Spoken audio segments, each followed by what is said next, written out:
భామరు, తమని తోడ్కొని రమ్మని ఉపాధ్యాయుల వారు ఆజ్ఞాపించినారు. కుసుమ కోమలమైన తమ పాదములతో పాఠశాలకు వచ్చెదరా?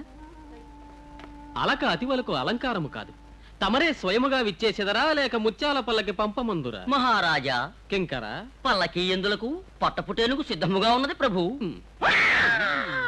మీ గొడవ హద్దు మీరిపోవడం వల్లనే నేను బయటకు వచ్చాను. ఇక్కడ కూడా వచ్చి నన్ను ఏడిపించుకుంటున్నారు.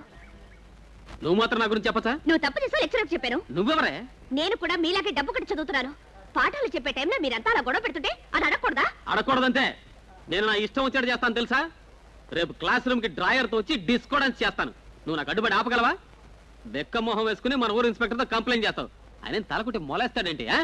ఆఫ్టర్ ఆల్ టీ అమ్ముకునేదానివి. వాణికి టీ కొట్టుందా? ఈ విషయం నాతో ఇంత ముందు చెప్పలేదే. కాలేజీ క్యాంటీన్ లో టీ కుర్తి నీళ్ళలా ఉంటుందిరా. వాణి కొట్లో టీ తాగి నేను వీళ్ళ బలిసిపోతాను రా. ఏర్పాటు చేయించు. దిగులు పడకండ్రా వాణి. రేపు వచ్చేప్పుడు ఫ్లాస్క్ లో చిక్కటి పాలతో చక్కని టీ పెట్టి అందరికీ తీసుకురా. జాలిగా లాగించేస్తాం నీ పేరు చెప్పుకుని.